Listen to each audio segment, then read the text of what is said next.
Hello and welcome back to my channel. Today is episode 3 of my randomly generated card series, this time with Mama Elephant. To start with, I have the Scalloped Slimline die from the Slim Film City die set. So using my chipped sapphire Distress Oxide, I am going to ink blend around the edges and the top of the top portion of this panel. And I'm saying top because I'm going to use this vertically. To further darken it, I'm going to bring in Black Soot Distress Oxide, keeping it more around the very top and very sides of the panel. Next, I'm going to use Cracked Pistachio, Squeezed Lemonade, and Saltwater Taffy to create a little bit of a splatter, kind of similar to stars along my panel. Now, I don't know how well this actually shows up as the colors they are, but I chose these because these were the colors I was going to use in the images in my card.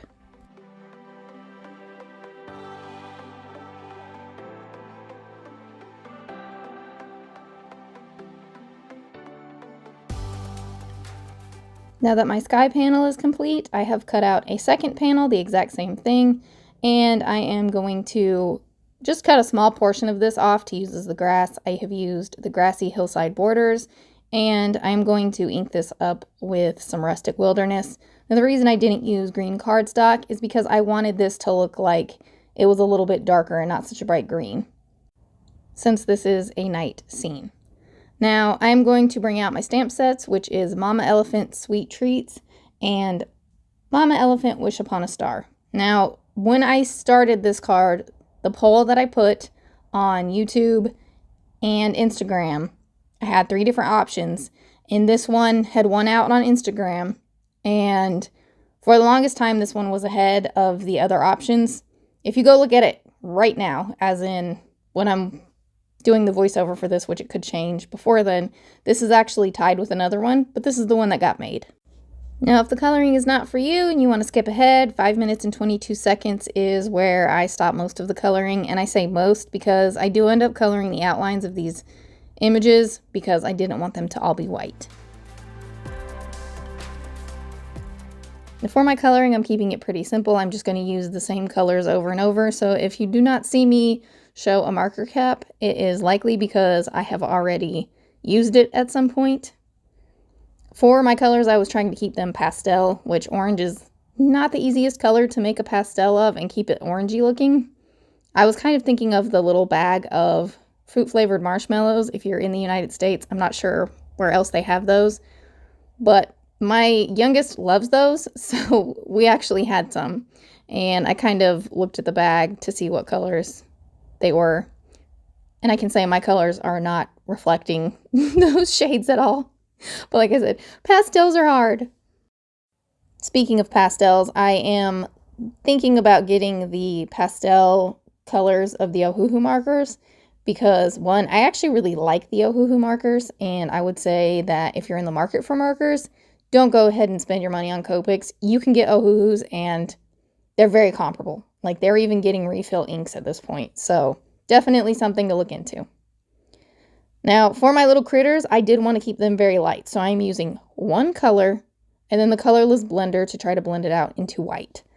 I didn't want them to be fully white. I wanted them to have a little bit of color, but I wanted their coloring to be very soft.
Now here's where I deviate from the colors a little bit. I am going to use a blue-green for the little glass that these candies are in.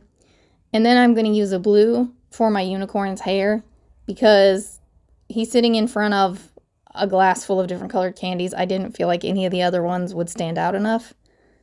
And then I just picked a slightly different yellow for the horn. Not that I think you could really see that well. So now I'm going to adhere everything down to my card base. I'm just going to adhere everything flat.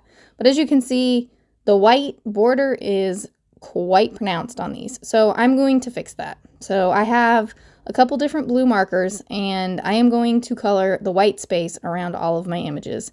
And this is just going to help it blend in a little better.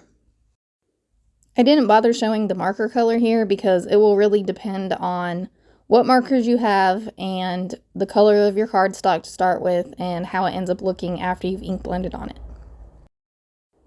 Another thing I've done is cover up the stars completely for my little bunnies because that's not part of my scene. I also need to add some white gel pen to make the little strings on the moon and the other little bunny on the cloud, like with the fishing pole or whatever. I needed to make those where you could actually see them because once I colored it with the dark blue, they kind of got lost.